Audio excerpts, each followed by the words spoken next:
Graças a Deus. Irmãos,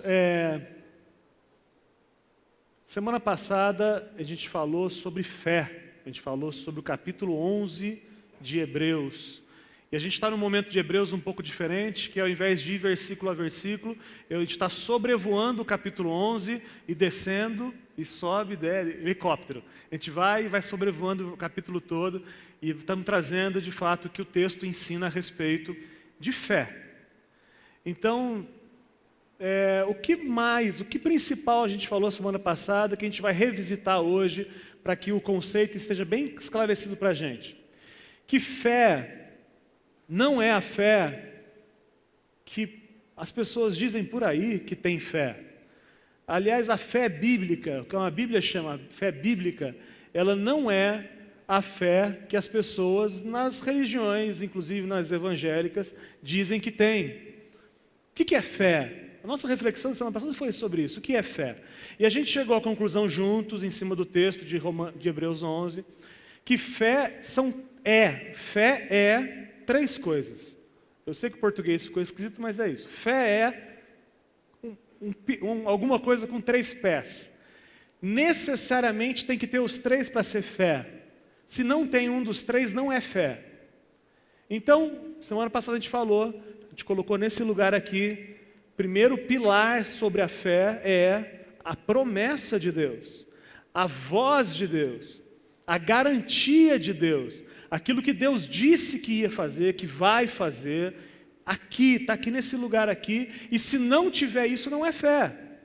Você tem muita fé que você vai viajar para Nova York semana que vem. Isso não é fé, irmão. Deus falou que você vai, Deus disse, garantiu que você vai. Se não é assim, isso não é fé.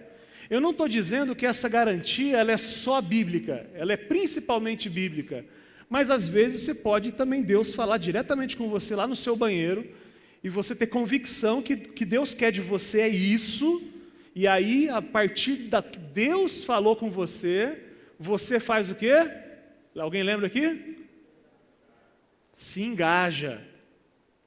Então você se envolve para fazer aquilo que Deus já disse que vai cumprir. Porque se você não tiver ação da sua parte, a Bíblia também não chama de fé. Fé necessariamente é movimento, ainda que seja um movimento de esperar. Confuso isso? Fé é ação, ainda que a ação seja de ficar quieto, ainda que a ação seja de orar. Segundo pilar, primeiro pilar, promessa, garantia. Segundo pilar, engajamento, ações, atitudes. E o terceiro pilar, expectativa, certeza de que vai acontecer. Convicção que se Deus falou, vai acontecer e por isso eu vou me envolver nesse projeto.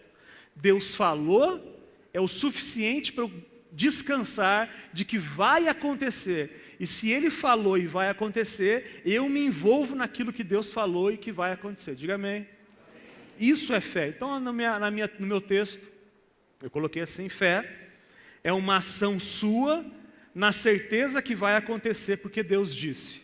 De novo, fé é uma ação sua na certeza que vai acontecer porque Deus disse que vai acontecer. Mas você, irmão, tem fé no quê?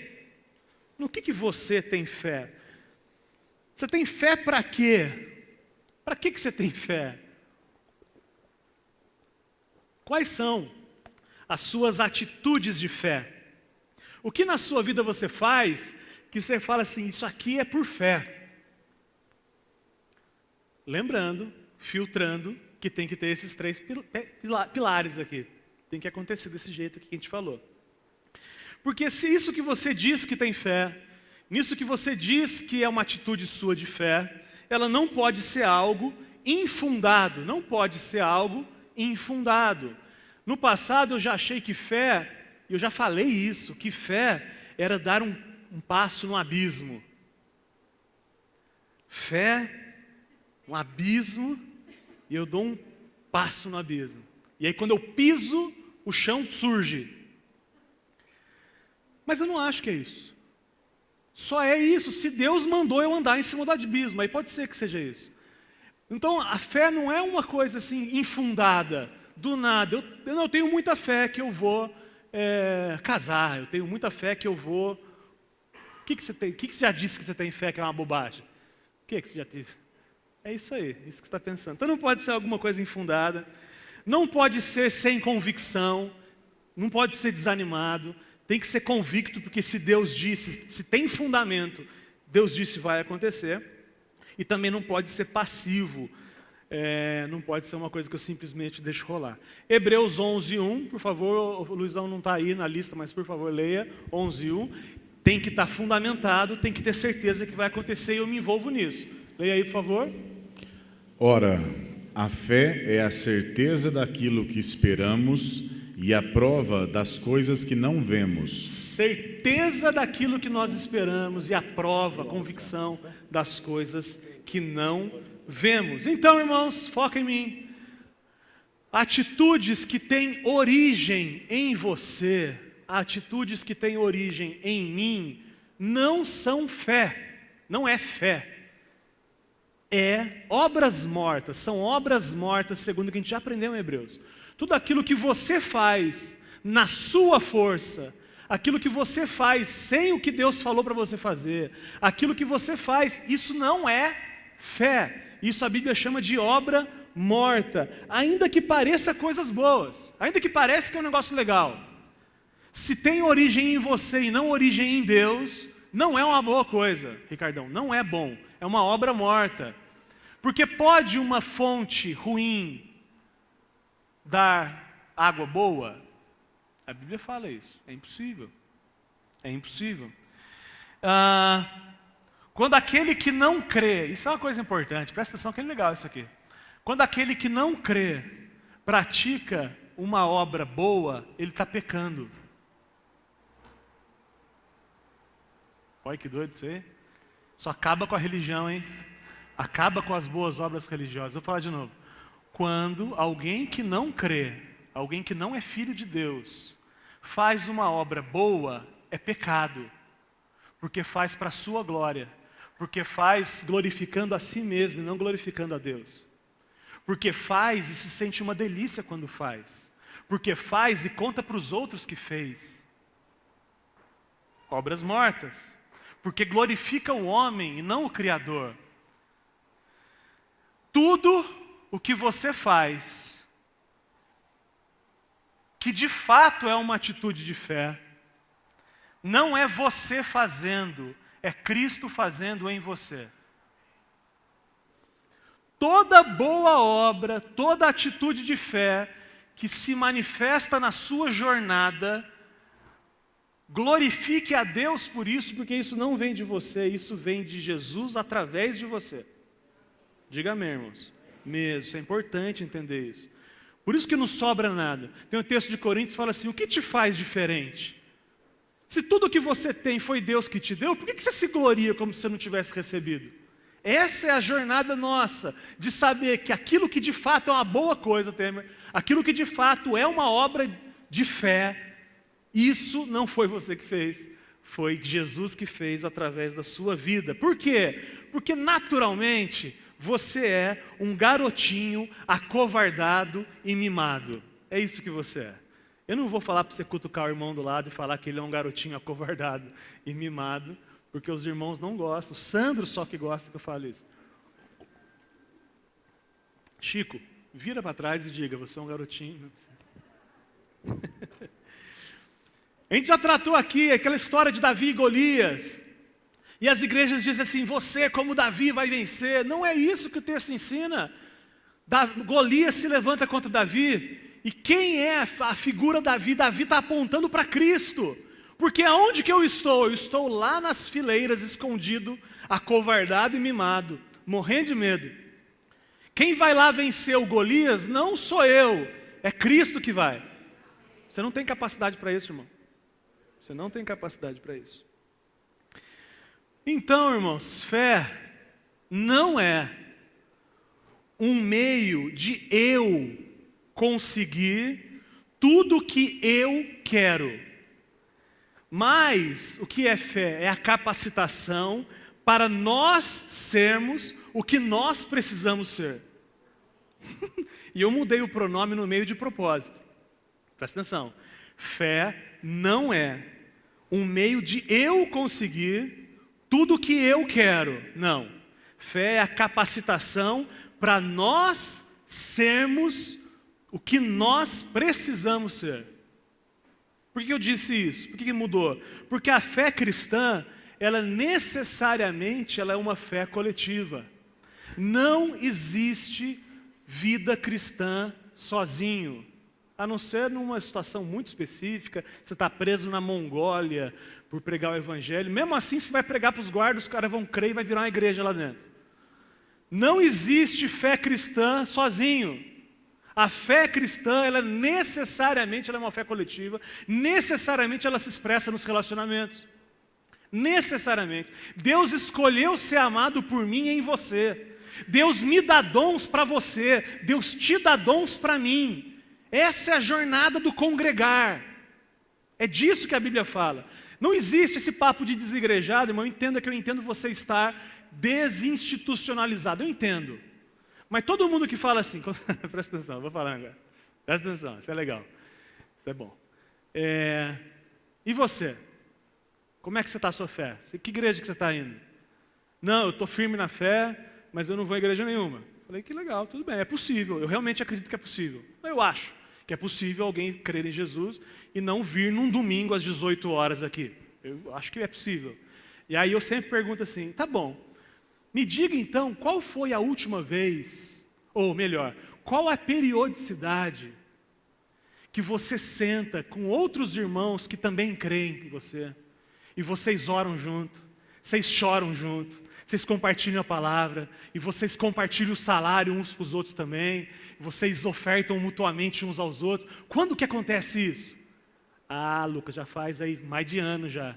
Irmão, então não vem com esse papo furado de que a sua fé é uma fé individual. Não é. Eu não estou dizendo que aqui é o único momento do congregar, mas eu estou dizendo que, ainda que não seja aqui, é impossível você seguir uma fé cristã isolado. Não existe isso. Porque é na comunhão, no relacionamento que eu vou ensinar e vou aprender, vou consolar e vou ser consolado, vou exortar e vou ser exortado. Diga amém. Diga amém, é isso aí que eu creio nisso aí daí mesmo. Então a fé, que é no coletivo, ela não é para resolver os meus problemas, isso não é fé. Fé para resolver os meus problemas não é fé. Fé não é aquilo que te proporciona solução para os seus problemas, mas engajamento no problema dos outros. É fé. Se a fé é coletiva, se a fé não é para mim, se a fé não é para me atender nas minhas expectativas, fé não é para eu resolver os meus problemas, mas é fé suficiente para eu me engajar no seu problema. Isso é a experiência da fé. Fé só é fé quando trabalha para os outros, senão é crença. Quando, presta atenção, irmãos, isso é muito bom. Quando o que você diz que é fé encontra só em você o motivo da ação, o motivo da oração, o motivo do empenho, isso não é fé, isso é crença. Eu queria saber quais são os motivos das suas orações. Quanto que as suas orações, a sua energia, o seu empenho está gravitando para você ou para o próximo? Porque a fé que existe para satisfazer as minhas demandas não é fé. Quando isso acontece, quando eu tenho uma fé que existe para satisfazer as minhas demandas, tudo que eu quero, tudo que Deus tem que me dar, porque eu sou uma delícia, como assim eu posso viver sem mim? Como assim eu não vou ser atendido em todos os meus biquinhos que eu faço? Quando isso acontece, eu estou instrumentalizando Deus. Foi o que a gente falou semana passada. Eu estou transformando num Deus, num Papai Noel. Eu estou transformando Deus em alguém que eu vou e recorro a esse alguém para atender as minhas demandas. Na verdade, eu estou transformando Jesus num ídolo. Eu não estou tendo intimidade com Jesus. Eu estou indo a Ele para que Ele me satisfaça, para que Ele seja uma máquina cuspidora de bênçãos egoístas para você. Quando você vai a Deus só porque você precisa de um emprego novo. E eu não estou dizendo que não é legítimo, daqui a pouco eu vou falar sobre a nossa oração por um emprego novo. Mas se é só isso, se é só você e você e você acha que Deus é uma máquina cuspidora de bênçãos egoístas. Diga misericórdia. As pessoas querem o visível. As pessoas querem o místico. É fitinha, é paninho, é manifestação, é mato brilhar. Pastor Eros tem uma frustração na vida do pastor Eros, que o único dia que ele foi para ver o mato brilhar, o mato não brilhou. É isso? Muita pouca fé, muita pouca fé. Todo mundo sempre dizia que brilhava, mas no dia que você foi... Por favor, pessoal, quem tem roça, leva o pastor Eros, coloca lá uma pólvora, alguma coisa, quando ele for, acende para ver o mato brilhar, para ver se aumenta a fé, pastor. As pessoas querem o visível e o místico, querem fé como poder, querem fé como poder para ter uma vida fácil, ao invés de ter fé como propósito para ter uma vida simples. É totalmente diferente. Você quer uma vida fácil, quando na verdade a fé te propõe uma vida simples. Não necessariamente fácil. Aliás, nos acusam de um evangelho fácil. Não é isso? Na internet o pessoal fala, esse pessoal do evangelho fácil. Não, é simples. É simples, não é fácil. É difícil, é bem difícil. É profundo, é transformador. Mas não é fácil, é simples. Morrer é simples, não é? Hoje o tema é esse, é morrer. Você quer que o seu filho se converta para que ele seja o homem que você quer que ele seja ou para que ele seja o homem que Deus quer que ele seja? Você quer que a sua esposa, seu marido se converta para que ele seja o marido que você quer que ele seja ou para que ele seja o homem que Deus quer que ele seja? A transformação dos outros é para melhorar a sua vida? É para isso que você ora, para que os outros conheçam Jesus? Está muito ruim esse marido meu aqui, está difícil. Deus, converte ele. Para quê? Para a minha vida ficar mais fácil.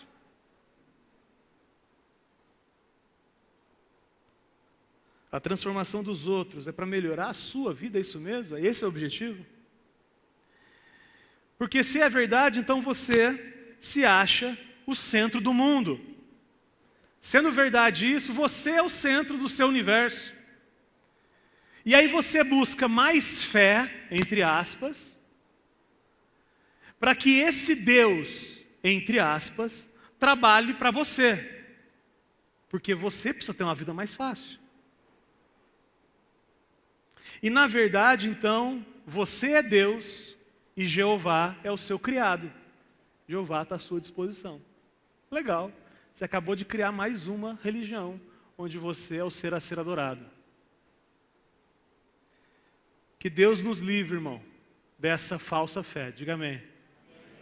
Dessa fé maldita, dessa fé egoísta, claustrofóbica, dessa fé individualista, dessa fé alienadora, dessa fé chata, dessa fé diabólica, que o Senhor nos livre dessa fé. Diga amém. Amém. Fé não é para viver através dela. Fé é principalmente para morrer. Seja alegoricamente, seja fisicamente. Fé não é para você viver só, é para você morrer principalmente. Seja alegoricamente com a morte do seu eu, seja inclusive, se necessário for, fisicamente. Não porque na sua morte muitos crerão, não. É porque quando você não abre mão daquilo que você foi criado para fazer, para ser, você na sua intimidade está glorificando a Deus. Tem um fim em si mesmo. Para de também querer ser mártir, porque também isso é diabólico também. Eu vou dar um jeito de morrer. Eu vou dar um jeito de ir para a janela 1040 lá. Eu vou dar um jeito de ir lá, para que alguém me assassine lá, para que aí meu nome seja lembrado. E aí eu gosto daquela frase dos Arrais, daquela música, oração, que ele fala assim, e que o meu nome morra junto com o meu corpo. Que o que fique é só o nome de Cristo mesmo, amém? Morrer por Jesus não é um ato heróico. Morrer por Jesus é um ato de coerência. Por que eu negaria Jesus? Se eu vejo, se eu sei, se Ele é meu parça, se Ele é o meu Deus, o meu Criador, se Ele é o meu Redentor, se Ele é tudo que eu preciso, se Ele fez tudo o que fez por mim, se Ele entregou a vida dEle por mim, não seria legítimo que não fizesse nada menor do que isso. Eu tenho que entregar minha vida por Ele e pelos meus irmãos. Diga amém. Esse texto de Hebreus 11, ele fala uns negócios legais. Hebreus 11, 34 fala assim: apagaram o poder do fogo e escaparam do fio da espada. Da fraqueza tiraram força. Tornaram-se poderosos na batalha e puseram em fuga exércitos estrangeiros. Lembra, para quem não conhece o texto, é a galeria dos heróis da fé. O autor de Hebreus está contando tudo o que pela fé foi feito. Todas as manifestações de Cristo na história através da sua igreja. E aí ele está nesse versículo que ele fala, eu quero abrir aspas para a segunda expressão, escaparam do fio da espada. Homens, pela fé, escaparam de perder a cabeça. Amém? Por isso, irmãos? Glória a Jesus por isso? Sim, claro, que legal, que bom. Se você não precisa morrer, você quer morrer pelo Evangelho? Não. Se ninguém se ninguém vai me confrontar, está tudo bem. Paulo, muitas vezes em Atos, quando iam prender ele, ele podia fugir, ele fugia. Quando não podia fugir, ele era apedrejado. Isso é fé. Então, 34, ele fala, homens escaparam. Olha só a segunda linha aí, escaparam do fio da espada. Mas no versículo 37, conta o quê? Apedrejados, cerrados ao meio, postos à prova, mortos ao fio da espada. Tá bom. É isso. Amém, irmãos? Precisa explicar? É a mesma fé que livrou do fio da espada. É a mesma fé que não livrou do fio da espada. A mesma fé levou alguns irmãos a não precisarem morrer. E pela mesma fé, irmãos foram decepados, cortados no meio, e tudo que a gente já conhece, empalados, foi a história dos nossos irmãos. É a mesma fé. Pela fé, escaparam de leões. Pela mesma fé, foram comidos por leões. É a mesma fé, irmãos. Da onde você tirou que alguém que está sofrendo tem menos fé? Ou o discurso canalha religioso, de que se você não recebeu a bênção porque você não teve fé suficiente. Canalha. Porque pela fé eu posso suportar qualquer situação. É ou não é, irmão? Ou estamos brincando de ser igreja? Estamos brincando de evangelho? Não é só a porta que é estreita, não. O caminho é apertado também, irmão. Tem lugar não para esse mochilão que você está levando aí. Joga fora, sala detox. Vai, faz a matrícula na sala detox comigo lá, você vai ver o que vai soprar. Sobrar dessa mochila sua aí. A fé de verdade, que ela é baseada naquilo que Deus faz, e eu tenho convicção que vai acontecer porque Deus falou que vai fazer, e eu me envolvo naquilo que Deus falou que vai fazer porque eu tenho certeza que vai acontecer. É essa fé. Ela me desconecta, ela me leva a desconectar as minhas atitudes do meu prazer. A fé separa o meu conforto das minhas atitudes. A fé separa as minhas atitudes da minha necessidade. Aquele que crê, aquele que tem fé de Jesus nele, esse alguém já não anda mais baseado em vontade, em conforto, em necessidade. Não. Foi desconectado. Quem crê, faz o que faz, não é porque a gente quer prazer, que a gente quer conforto. A gente faz o que faz por causa da fé. Deixa eu melhorar para você. Você faz o que faz por prazer? Deixa eu fazer uma pergunta. Quem foi no RIP essa semana? Pensa. Quem foi no RIP essa semana? Diga amém. Tem muita gente que faltou. Você foi... Às vezes não é uma delícia o RIP. Às vezes é uma delícia. Às vezes, a pequeno grupo, os irmãos que nos acompanham pela internet, a célula, às vezes a célula é divertida. É um dia legal, não está nem quente nem frio, não está chovendo. O pessoal prometeu no grupo que ia levar uma torta do Osmar. E aí a gente vai, porque é legal estar junto e comer torta e falar da Bíblia, tudo bem. Mas tem dia que é chato. Tem dia que está cansado. Tem dia que você quer maratonar Stranger Things da Netflix. Quer maratonar a série da Netflix. E aí você escolhe o quê? Porque segundo o que a gente está falando, como a fé separou o que a gente quer do que a gente tem que fazer, a gente faz o que a gente tem que fazer e não aquilo que a gente tem prazer. Você é fiel à sua esposa sempre? Você é fiel sempre, amém. Sempre porque você está morrendo de vontade de ser fiel? Não. Não é assim? Na sua jornada? Não precisa dizer amém para sua esposa não te tocar aí. O seu marido, você esposa, a fidelidade é algo que você peita. Você fala, não, Deus vai me capacitar a ser fiel sim, porque isso traz glória para Ele, porque Ele me transformou, eu tenho a mente de Cristo, não faz sentido eu ter um amante. Mas é uma coisa natural? Não, o natural é gandaia. O natural hoje é o dia, como é que é a frase? Dia da bagunça, como é que é? Dia da maldade. Hoje...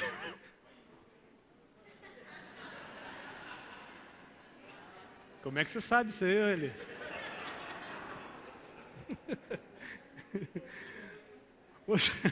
Hoje é o dia da maldade. O natural é isso, irmão. O natural é o exercício do seu prazer. Mas a gente não vive mais por necessidade. A gente vive agora por propósito. Eu não faço o que eu faço porque eu tenho necessidade de fazer. Eu faço o que eu faço por propósito. Eu nego, inclusive, o que eu tenho vontade por propósito. É isso que é o Evangelho, é morte. Morte de si. Ó, minha esposa saiu, eu falei besteira, e ela voltou certinho, no tempo certo. Vai assistir depois. O seu ministério, você faz pelo quê? É necessidade ou é propósito? O seu almoço, a quantidade de comida no prato, é necessidade ou propósito?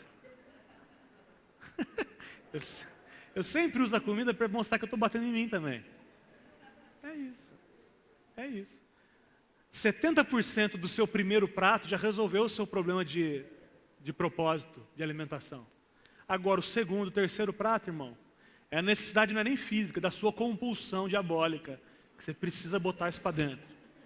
É isso? É. As suas amizades são por necessidade ou propósito? Você tem amigos que satisfazem o seu desejo de se sentir bem? Ou você tem relações com propósito e você não larga do cara ainda que seja chato?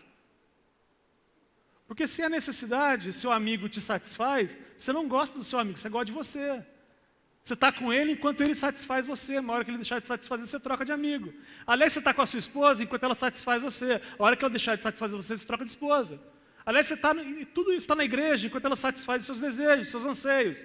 Quando a igreja, o louvor não é como se deveria ser, a pregação não é como se deveria ser, aí você troca de igreja, porque o que vale mesmo é trocar, porque o que vale mesmo é você, porque você é uma delícia e a pessoa do lado dane-se.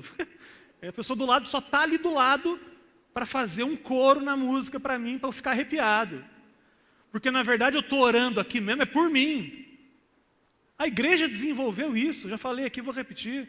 A igreja religiosa, a igreja com I minúscula, a religião, ela desenvolveu um negócio diabólico onde tem 400 pessoas sentadas, todas orando por si mesmo, pelas suas demandas, e vai embora correndo, inclusive, para não dar um abraço no irmão que estava orando pelas demandas dele. Isso não tem nada a ver com o Evangelho, nada a ver com o Evangelho.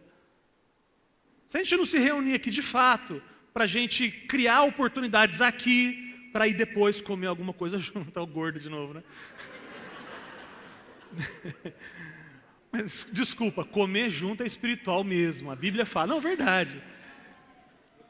Não precisa comer muito, pode comer por propósito, pode ser uma salada, não pode. Aqui, irmão, é um ambiente primeiro, claro, para você aprender. para você celebrar junto. Claro que é isso. Também é um momento para você orar junto, é mais difícil um pouco, quando a gente faz algumas ações que vocês não gostam. Se eu falar agora, vamos orar pelo irmão do lado, você já fala, putz, eu vou trocar de igreja, porque eu não gosto desse negócio não. Mas é um momento para você despertar relacionamento para fora daqui também. Criar aqui, ó, na hora de beber água ali, você conversar com o irmão, e pô, vamos sair daqui, vamos aqui, ó, quarta-feira, vamos no RIP lá em casa, e blá, e vamos fazer isso junto, comer uma salada, fazer uma caminhada. Isso é um sucesso. Todo mundo fala, vamos fazer uma caminhada, o cara topa na hora. Agora, se eu falo, vamos comer uma panceta, ninguém quer. Mas caminhar junto, vamos pagar junto uma conta no banco, a galera adora isso.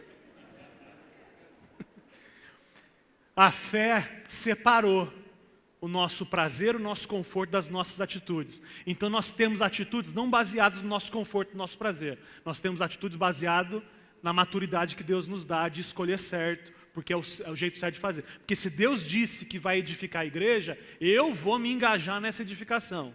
Se Deus disse que o final da jornada do Evangelho na Terra é uma família de muitos filhos semelhantes a Jesus, eu vou para o RIP porque eu tenho que edificar o meu irmão lá no RIP, porque eu vou me engajar como uma atitude de fé, porque eu sei que vai acontecer o que Deus falou, eu vou lá para ser a mão de Deus para a vida de santidade do meu irmão, para a formação do caráter de Cristo no meu irmão, e para ser edificado por Ele também, porque essa é a jornada de mão dupla. Aleluia. Texto delicioso, a gente já falou sobre ele, mas tem irmãos que nos visitam, vale a pena. Placa de caminhão, tudo posso naquele que me fortalece. Placa no banheiro do shopping, está escrito pichado com canetinha, tudo posso naquele que me fortalece. Tatuagem do lutador de MMA, tudo posso naquele que me fortalece. Que tudo é esse que eu posso naquele que me fortalece, caramba? Vamos ler o texto junto e você me diga diga aí. 4, 11 a 13. Não estou dizendo isso porque esteja necessitado, pois aprendi a adaptar-me a toda e qualquer circunstância. Sei o que é passar necessidade e sei o que é ter fartura. Aprendi o segredo de viver contente em toda e qualquer situação. Seja bem alimentado, seja com fome, tendo muito ou passando necessidade. Tudo posso naquele que me fortalece. Era isso que eu tinha para falar. O tudo posso é tudo posso mesmo, inclusive passar fome. Tudo posso é inclusive tomar uma surra. Tudo posso é inclusive ser abandonado, rejeitado pela minha esposa. Tudo posso é inclusive passar pela morte de alguém querido. Tudo posso é tudo posso, irmão. É isso que o texto está falando. Não é tudo posso porque eu vou romper as barreiras. Rompendo em fé. Quem conhece a música? A música é boa, eu gosto da música. Mas eu nunca consegui explicar o que é romper em fé. Nunca consegui explicar isso. Se alguém conseguir, me diga, que seria uma delícia tocar ela de novo aqui. Se alguém me explicar, eu toco. Não tem problema. Romper em fé. Eu acho que é romper em fé, é romper as barreiras, é comprar uma casa maior, porque eu vou romper em fé, porque tudo posso naquele me fortalece. Mas o texto fala, irmão, você pode viver sendo fiel a Deus numa mansão, e você pode ser fiel a Deus numa casinha. Aliás, você pode inclusive não ter onde dormir, porque tudo pode você naquele que te fortalece.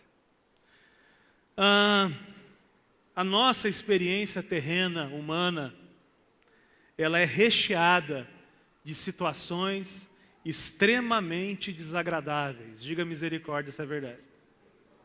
Nossa experiência humana terrena, ela é recheada de situações desagradáveis, que não têm origem em Deus, mas que nunca pegam Deus de surpresa. Uma doença, tirando um projeto muito específico que Deus possa ter, como regra, uma doença faz parte da nossa trajetória terrena, humana. Crianças nascem doentes, isso faz parte da experiência nossa pecaminosa na terra. Isso pode acontecer com qualquer um de nós, e a fé não vai te isentar de nenhum problema humano. O que a fé vai fazer é com que você passe por todos esses problemas de forma saudável, com a sua mente saudável. Tenho fé que nunca terei um câncer. Tenho fé que Deus será glorificado no meu apodrecimento. O que é fé? Você tem garantia de Deus que você nunca vai ficar doente? Você tem essa garantia, irmão? Então não tem fé, a não ser que Deus tenha falado para você, no seu chuveiro, dizendo assim, apareceu lá, as gotinhas que escorriam na parede formaram frases, mene, mene, tekel. Não, escreveram lá, você nunca ficarás doente. Aí talvez você possa crer que se Deus disse, tá bom, você nunca vai ficar. Tirando isso, alguém aqui dos 400 irmãos que estão aqui, alguém aqui recebeu de Deus essa palavra de que você nunca ficaria doente? Então não tem, estar doente não tem nada a ver com fé ou não fé. Nada a ver. Mas o que tem a ver com fé e não fé? Eu estar apodrecendo de câncer, num leito terminal, e Deus ser glorificado na minha postura através do câncer. Desculpa te falar isso, irmão. Eu posso também parar tudo e começar a falar frases de autoajuda para você. Você vai vencer. Se Davi lutou e se vencer, eu posso fazer isso também. Mas não é o Evangelho. Então vamos voltar ao Evangelho. Tem um texto que fala sobre isso, eu sou apaixonado nele, Jó. Lê aí com ênfase, né? Porque é delicioso o texto. Eu sei que o meu Redentor vive e que no fim se levantará sobre a terra. E depois que o meu corpo estiver destruído e sem carne, verei a Deus. Eu o verei com seus próprios olhos. Meus próprios olhos. Eu o verei com meus próprios olhos. Eu mesmo e não outro, como anseia no meu peito o coração. Amém. Eu sei, outra versão diz assim, eu sei que o meu Redentor vive e que em breve se levantará sobre a terra. E ainda que a minha pele se corrompa, na carne viva eu verei a glória de Deus. É isso, irmão. É isso aí que é fé. Senão é fé no plural. Não, desculpa. Eu tenho fé que não perderei o emprego. Você tem essa promessa de Deus? Que aquele que está junto com Jesus mesmo nunca perde emprego. Tem a promessa? Quer ver? Irmãos que estão sem emprego hoje, digam amém. Não tem fé, irmão. Está faltando fé aí. Não tem essa promessa de Deus. Eu tenho fé que não perderei o emprego. Não. Eu tenho fé que Deus proverá o necessário, ainda que sem emprego. Porque quem me sustenta não é o meu trabalho, quem me sustenta é o Senhor Jesus. Ele usa o meu trabalho, mas ele vai usar outras pessoas. Ele pode usar o urubu. O urubu pode vir e botar uma picanha na porta de casa. Não aconteceu com Elias isso? Aconteceu, pode acontecer, irmão. Aliás, se alguém tiver um sonho profético sobre mim e picanha em casa, eu me engajo nesse sonho profético com você. Olha só que delícia, o que a palavra de Deus diz, Mateus 6:25. Portanto, eu lhes digo, não se preocupem com suas próprias vidas, quanto ao que comer ou beber, nem com seus próprios corpos, quanto ao que vestir. Não é a vida mais importante do que a comida, e o corpo mais importante do que a roupa? Presta atenção que eu estou falando que isso aí é a promessa de Deus. Se Deus disse, eu tenho certeza que vai acontecer. E descanso, e me engajo, e espero, porque se Ele falou vai acontecer. Continue, por favor, André. Observem as aves do céu. Dá uma olhadinha. Não semeiam, nem colhem, nem armazenam em celeiros. Contudo, o Pai Celestial as alimenta. Não tem vocês muito mais valor do que elas? Quem de vocês, por mais que se preocupe, pode acrescentar uma hora que seja à sua vida? Por que vocês se preocupam com roupas? Vejam como crescem os lírios do campo. Eles não trabalham nem tecem. Contudo, eu lhes digo que nem Salomão, em todo o seu esplendor, vestiu-se como um deles.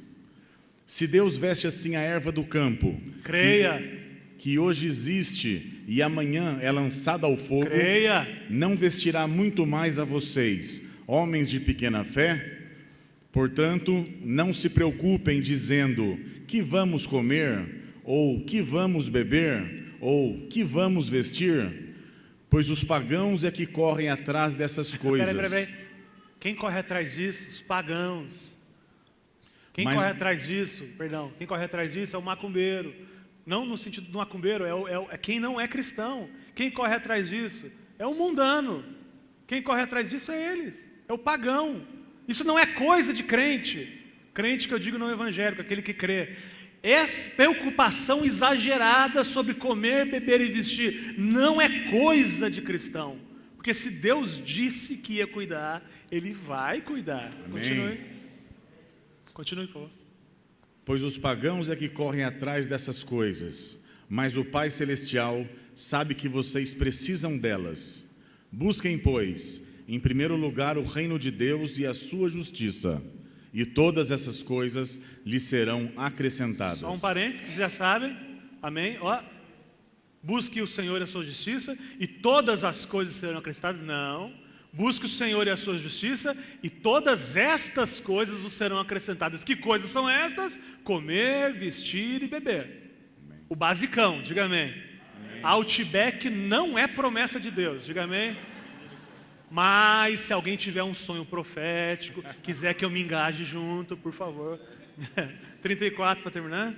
Portanto, não se preocupem com o amanhã. Aleluia. Pois o amanhã se preocupará consigo mesmo. Basta a cada dia o seu próprio mal. Irmãos, isso é uma promessa de Deus. Esse cuidado, Ele garante que vai acontecer. Isso sim, quando eu descanso de verdade nisso, é fé. E isso é uma atitude de fé.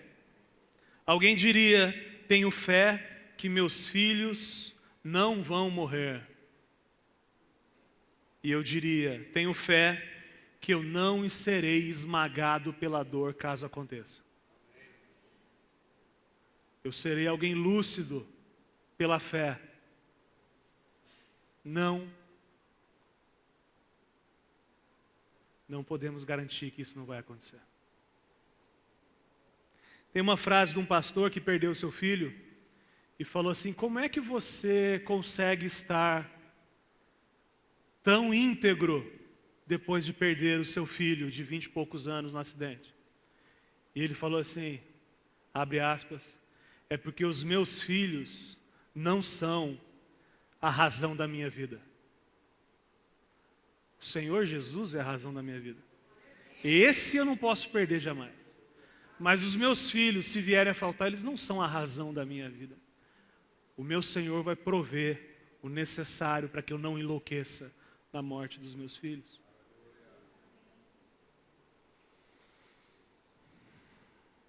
O texto eu acho que vai ficar muito corrido ler, 2 Samuel, vocês conhecem, Davi orando pelo filho, e assim que o filho morre, ele se levanta e vai adorar a Deus, o texto fala. Ele foi adorar a Deus, porque ele disse, meu filho já não vem mais a mim, mas eu vou até ele. Isso é não enlouquecer na dor. Eu tenho fé para apagar o fogo, eu não vou morrer queimado. E o que você diria? Deus garante isso? Não, porque a gente viu no texto de Hebreus que vários irmãos morreram queimados. Irmãos, heróis da fé, morreram queimados. Uma história que alguns você conhecem, mas eu vou contar rapidinho para vocês. Tinham 3 amigos. Será que dá tempo para ler? Leia, por favor, André. 3 amigos. A regra é a seguinte: ô pessoal, eu vou tocar a trombeta. A hora que eu tocar a trombeta, o João conhece a história, a hora que eu tocar a trombeta, todo mundo vai adorar a imagem de mim. Imagina uma imagem minha de ouro aqui. E aí eu falo assim, toca o som. A hora que tocar, todo mundo se ajoelha. Aí todo mundo, beleza, tocou, todo mundo ajoelhou, ficou 3 em pé. Aí o rei lá falou, peraí, você não entendeu, vou fazer de novo. Aí fez, ficaram em pé de novo.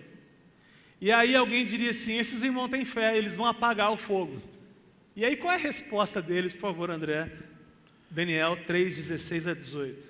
Sadraque, Mesague e Abednego responderam ao rei, ó Nabucodonosor, não precisamos defender-nos diante de ti. Se formos atirados na fornalha em chamas, o Deus a quem prestamos culto pode livrar-nos, e Ele nos livrará das suas mãos, ó Rei. Mas se Ele não nos livrar, saiba, ó Rei, que não prestaremos culto aos seus deuses, nem adoraremos a imagem de ouro que mandaste erguer. Entendeu, irmão? Ó, atitude de fé. Ô rei, Deus tem poder para me livrar da fornalha. Nós cremos nisso. Nós três aqui somos homens de fé. E nós cremos que Deus tem poder para nos livrar da fornalha. Muita fé. E ele diz assim, mas nós temos fé também para sermos queimados na fornalha. Saiba o seguinte, se Deus não quiser livrar a gente da fornalha, a gente não vai te adorar. Isso é fé. Fé é, está tudo bem, como está tudo bem.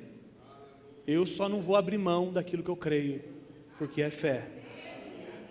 Dessas mazelas humanas, a morte sem dúvida é a mais dura, mas Jesus também vence a morte. Qual é o texto aí de João 11:25, um clássico? Disse-lhe Jesus, eu sou a ressurreição e a vida. Aquele que crê em mim, ainda que morra, viverá. Ah, irmão, é isso aí, o evangelho é isso aí. Para tudo na vida tem solução, menos para a morte. Dani Saad gosta de dizer isso. Para tudo na vida tem solução, menos para a morte. Aí o Dani corrige. Mas para quem crê em Jesus, até para a morte tem solução. Amém, irmãos? Apocalipse 21:4. Ele enxugará dos seus olhos toda lágrima. Não haverá mais morte, nem tristeza, nem choro, nem dor, pois a antiga ordem já passou. Ele está falando do futuro, quando de fato a morte vai acabar. Mas antes, a gente ainda está sujeito a essas coisas. Eu devo orar sobre esses assuntos que a gente falou? Eu posso orar para Deus sobre um filho não morrer? Eu posso orar sobre o emprego? Posso? Claro que sim, claro que eu posso. Com certeza, orar sobre isso é colocar aos pés da cruz o fardo pesado meu de medo da morte dos meus filhos, do medo da desemprego. Eu devo orar e colocar isso aos pés de Jesus, porque a oração é engajamento. Oração é engajamento. Ele nos torna participantes do projeto dele quando eu oro. Então orar faz parte de se engajar nesse projeto de Deus. Além disso, eu não oro para mudar a vontade de Deus, eu oro para eu ser transformado na minha vontade. Vou falar de novo, irmãos. Fé não muda a vontade de Deus. Fé muda a minha vontade. A oração não muda a vontade de Deus, a oração muda o meu coração. Eu é que começo a aprender com Jesus.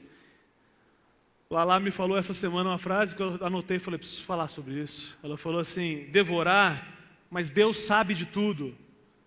E ela falou, Deus sabe de tudo, mas eu não sei de tudo. E eu preciso orar para aprender com Jesus o que é o que eu devo fazer. Tem uma coisa que o Paulo Borges Júnior fez. Se eu dissesse aqui, ó, lá no gabinete pastoral, Jesus Cristo está em carne e osso lá embaixo.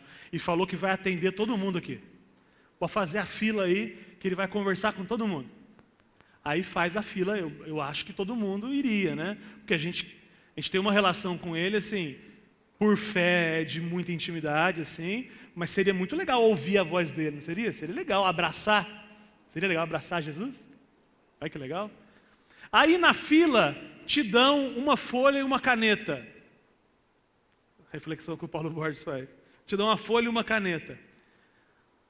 Você chegaria na sua reunião com Jesus com todos os seus pedidos anotados, para você não esquecer de nenhum dos seus pedidos, ou você chegaria lá com a folha em branco para anotar tudo o que ele falar, para você não esquecer o que ele falar?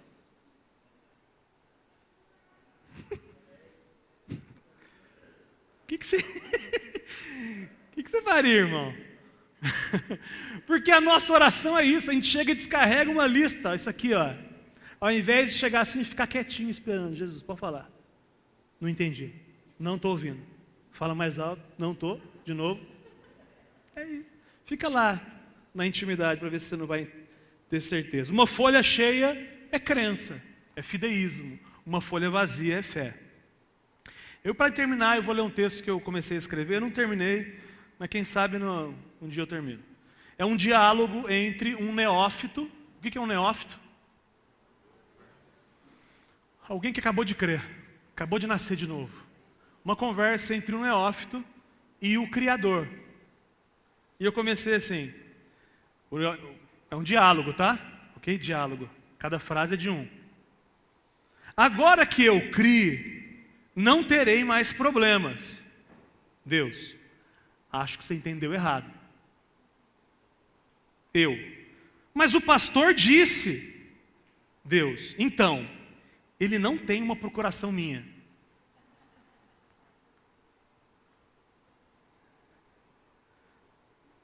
Mas como eu vou saber o que realmente você disse? Eu vou falar direto com você, mas nunca diferente do que está na Bíblia. Eu vou falar direto no seu coração, mas nunca diferente do que eu já disse na Bíblia. E quando o pastor falar? A regra é a mesma. A Bíblia? Sim, nunca diferente da Bíblia. Deus, eu tenho fé. Eu não posso passar por isso, esse sofrimento. Filho, exatamente porque você tem fé é que você pode passar por isso. E o lance de comer o melhor dessa terra?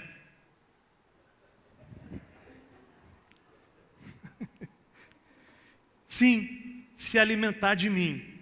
Eu sou o pão da vida, eu sou o melhor nessa terra. Mas eu sou o filho do rei. Então, igual Jesus, seu irmão mais velho, que encarou a cruz por você. O sofrimento é muito humano.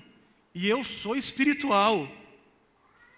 Sim, mas eu nunca disse que você não ia encarar isso. Eu disse que eu estaria com você quando você encarasse isso. Você vai comigo? Sim, essa é uma promessa minha. Eu vou com você no sofrimento.